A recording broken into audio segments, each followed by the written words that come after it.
Pois con Alba de Gloria, o Consello da Cultura Galega pretende conmemorar os 70 anos do discurso de Castelao en Buenos Aires, e alguén podería pensar por que se fai unha exposición dun discurso, que é algo pouco habitual. En realidade, Alba de Gloria é moito máis que un discurso, porque nela Castelao propón a recreación dunha santa compaña que une en si mesma pois, toda a esencia e a identidade deste país, non?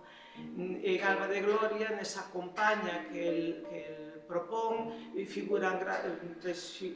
personaxes importantes na historia de Galicia que deixaron xunto a súa obra tamén o seu nome, non? E aí, pois, encabeza Prisciliano, pero logo aparecen moitas outras figuras nomeadas, como o Mestre Mateo, como Bernardo de Navarro, Xavier de Castro, Concepción Arenal, etc. Pero tamén aparece unha millenta de luciñas que representan o povo, representan esas xentes anónimas que non dixeron os seus nomes xunto coas súas obras, pero que sempre son fundamentais porque elas foron as que crearon a tradición, as que lle deron identidade a este país, as que configuraron a súa esencia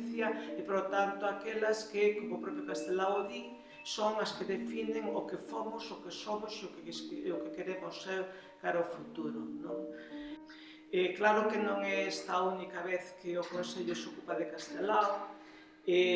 fai de maneira permanente, porque é unha figura que é fundamental na nosa cultura, na nosa historia cultural, un referente continuo, pero fai de maneira moito máis especial cando se produce algunha data especial, como foi no seu día os 70 anos de Sempre en Galiza e agora os 70 anos do derradeiro discurso que el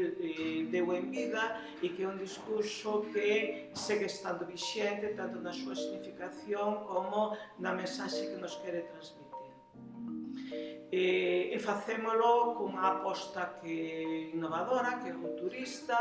que bueno, entendemos que vai ser unha exposición que marque un novo estilo de facer exposicións, ou que polo menos contribúa a iso,